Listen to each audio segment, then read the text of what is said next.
more about living with the novel coronavirus epidemic.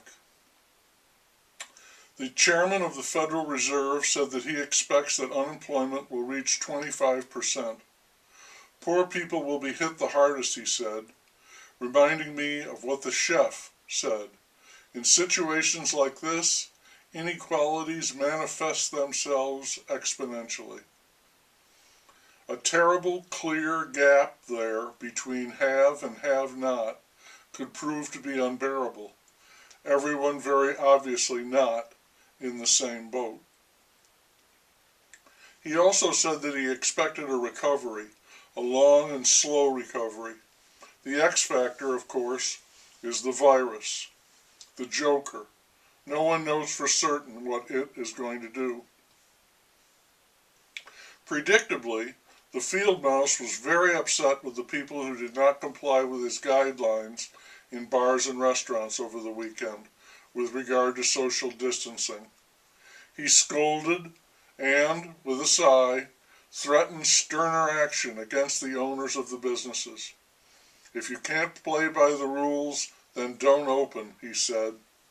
Hardball from the field mouse.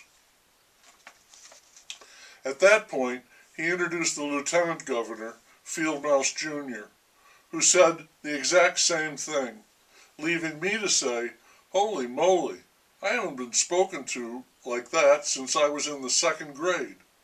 I will not call it a tongue lashing, but as he prepared to speak, the field mouse I mean, he said he was going to be blunt, and that is as ferocious as a field mouse can get. It's one thing to make fun of him, but he is in charge, and if people ignore his order, he will shut everything back down, and 86% of the state's population will cheer him on. Someone said something that got my attention. He made reference to two great fiascos, the war on poverty and the war on drugs. As a species, we are very good at engineering, building things. We can work very small and also massive.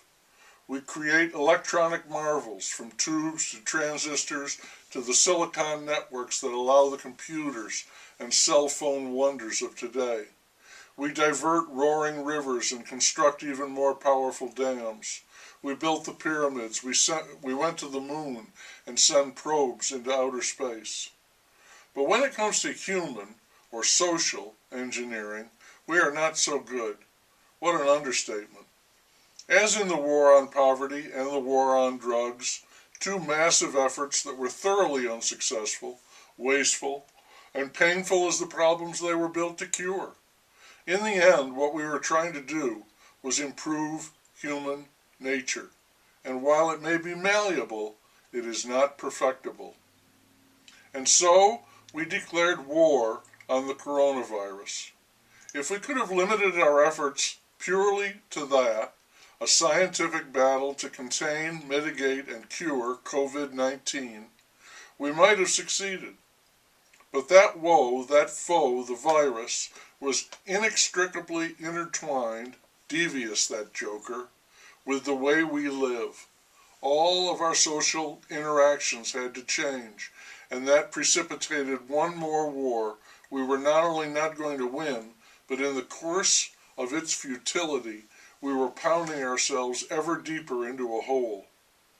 What occurred to me specifically when I heard this person speak is that even the winner of a war suffers terrible, irreparable losses. War, in its awful way, is all about losing. Who loses less, wins. I have written here before that going to war is like agreeing to commit suicide. It is a concession that you are joining a fight in which luck will decide who will survive. You surrender your life and well-being to the god of war. When we went to war with the coronavirus, we agreed to grapple with the joker, with the devil, with the forces of war. War is hell, all war, and we are living in it now.